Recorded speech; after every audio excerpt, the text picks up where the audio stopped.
Yeah, welcome to my channel. Today, I want to talk about drug label or labeling. When you buy drug, you notice that when you go to pharmacy or chemist shop to buy drug, you see different types of drugs with different names, brand names, and so on and so forth. There are things that are important on that drug. That's why I've always discouraged people, or I always frown at it when people put drug inside drug envelope without writing the name. The patient have the right to know what you are giving them. They have the right to know the drug. Why are you concealing the information? Many people have died using drugs that are not meant for them, simply because they cannot identify what is, which is which. Some people during the process of taking the drug out, something might just got mixed up. What is drug label or labeling? According to Wikipedia, labeling is a piece of information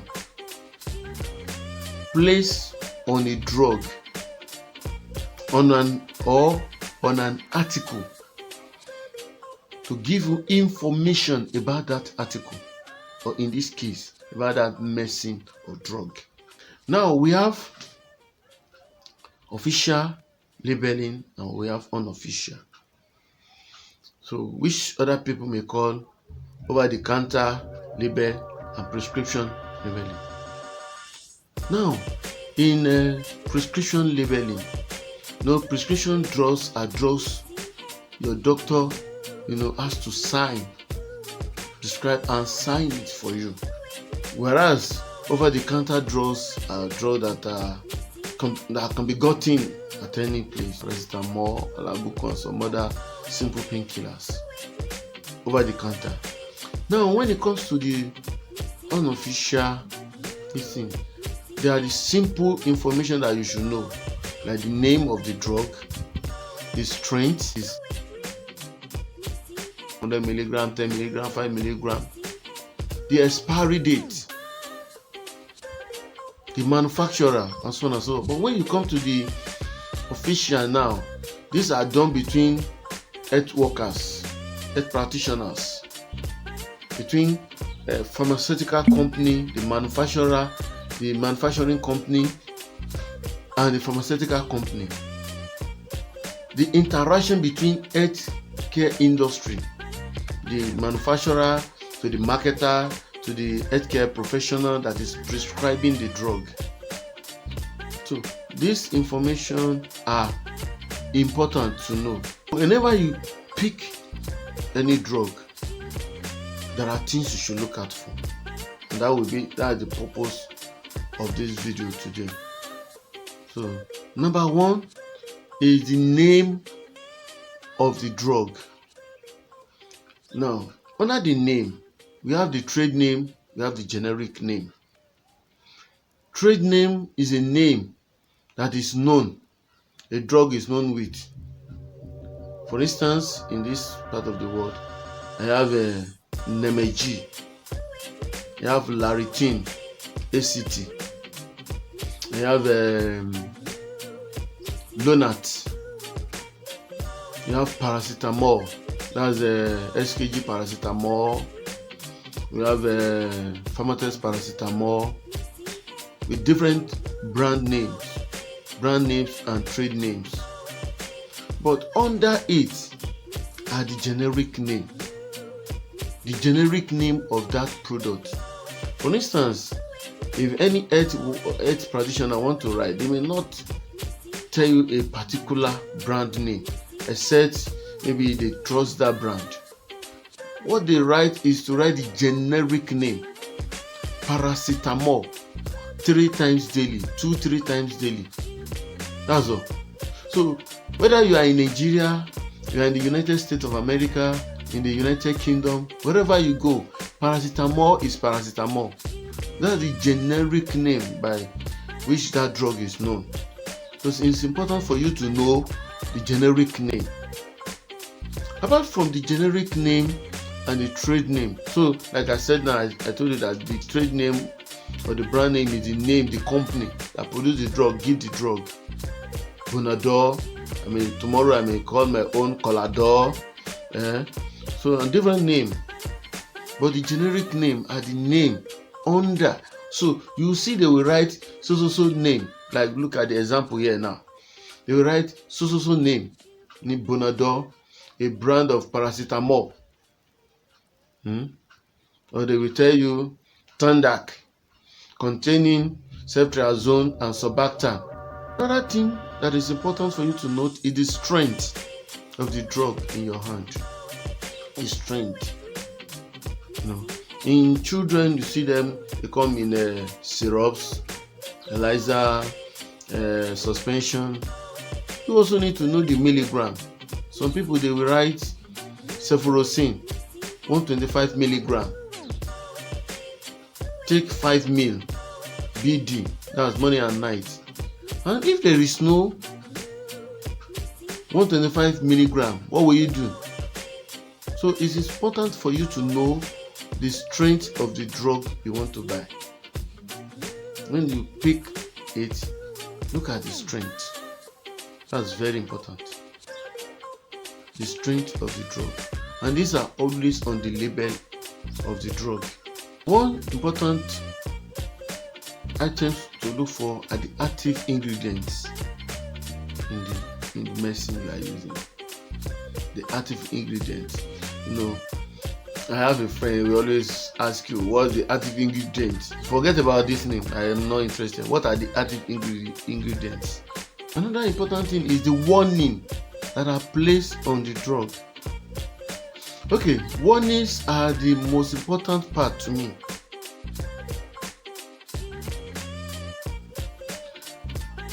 Warning will tell you can take this drug, under what condition, you cannot take it, and so on and so forth. So, if you buy drug that have this leaflet, once in a while you can go through the leaflet, though you may not understand some big medical jargons or medical terms that are there. But go through. So the warning part to me is the most important part. How do you take this drug? Are you to take it on empty stomach? Are you to take it immediately after meal? And some antibiotics are meant to be taken 30 minutes before meal or 1 hour after meal. But some people are eating and are taking their drug. Some are to be taken on an empty stomach. Some are to be taken with meal immediately. But you don't know. The warnings are very important in any drug label you pick. Always check the warning. Check it. If you have some conditions like this, can you take the drug? Can you not take it? Another thing to note is the uses. Every drug will tell you what the drug is meant to treat. There is an active ingredient in the drug. This drug was for cold or headache, body temperature. It will tell you. And the direction is another thing to note. How is this drug to be taken? I've seen people. Somebody was prescribed a pastry. They asked to insert it into their vagina. Lo and behold, the dispenser just described. They say you should take this thing. I didn't want to go to him. I started taking it by mouth. The direction must be there, clearly written. The direction for use. Is it through oral? That is, you take it into your mouth. Are you to rub it? Like emulsion, like creams? Are you to rub it? The direction for taking the drug is important. They to be used with fruit juice or water. I always advocate plain water. Mix your drug with plain water. So there are some drugs that you cannot take with certain fruit juices. Once you take with them, you start reacting. It's equally important to know how much of the drug are to take. Is it 1-3 times daily? So the prescribers and the dispensers must take note of this, and you as a patient. How do I take this drug? Am I inserting it Am I taking it by mouth? How many? Is it 1 or 2? How many times am I taking it in a day? Is it 2 times or 3 times? When they ask you to be taking 3 times, ask question. I've seen people when they wake up, they will forget until around 11. Oh, I don't remember now. Let me take the first one. By the time it's 2 o'clock, we just take one. 11 o'clock. By the time it's 2 o'clock this afternoon, now I remember now to take it.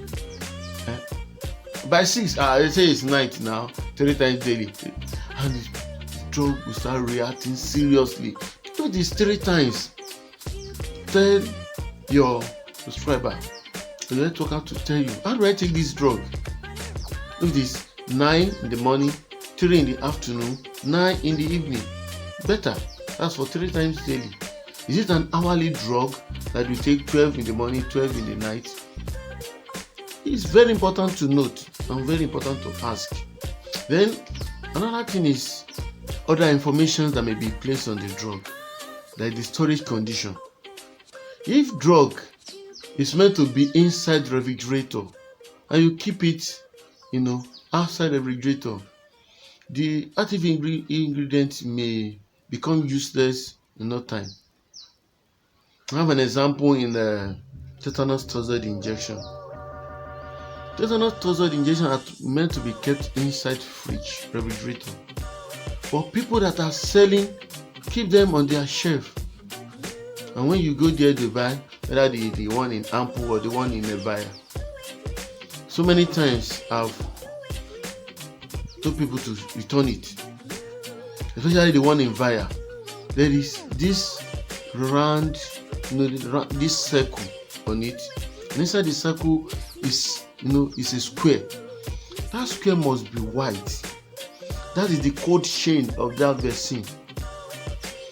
If it is not white, if it's almost the same with the circle, the cold chain is lost. And cold chain is like a fish. When you have an ice fish, now, for instance, if there's now, let's assume that there is no light in your area for like 2 days, and the fish has gone stale, and suddenly they restore light, and you put it back, and it's not iced. For 2 days that the fish has gone stale, the ice on it on the 3rd day or the 4th day will not restore the fish to its original capacity. Whenever you taste it, you know that something is wrong with the fish. So the same thing with cold chain on any drug. That is why I always tell people, go to a center for any of these vaccines. Some drugs are to be kept in a cool, dry place, away from sunlight. Some drugs, though the expiry date is still long, but they have expired before the expiry date. We took them away. At times it may be that some customer buy the drug from them, they expose it to unnecessary storage condition, and when they are not able to pay, they recover their product and they take it to another customer. So when you buy drugs, for people that are into pharmaceutical business, when you buy drugs, check it very well. Apart from checking the authenticity of it, look at the features of it. If like a syrup that are not meant to have any sediment, if you observe unnecessary sediment, anything, call the company, let them do something about it. The storage condition, like if you are using Ducola suppository or any other type of suppository or pastry, they are meant to be kept inside fridge or in a very cool place, away from it. They will not mess your hand. They are not sticky. They are still whole. You can insert them. Very important. Other information on the drug. Once in a while, pick and read. Then the non-active ingredients on the drug. Non-active ingredients on the drug. So drug have excipient, they have preservative, they have this thing. When you look at it, maybe reacting to one of the excipients, the preservatives. the flavors, whatever they use. No, we have flavors. They flavor some drug. They use some orange, some pineapple, and so many other things. Preservatives. The next time you go and buy drug, ask to know the name of the drug is important. How to use it, the dosage, the direction, the expiry date, the storage condition. It's important. Don't just take drug. You are sick, you go to place to buy drug, then you go to hospital, they say, which drug have you taken? You say, I don't know. You think that is good? It's not the best. So these are the simple things I think we should also know. And don't forget to like this video, share it, let your friends, your brother, your family, let them see it and learn. We are learning every day. So not only that, subscribe to my channel if you have not done so that you get more health tips as we bring them on, and turn on the bell notification to know when I drop my next video. Thank you very much for watching this.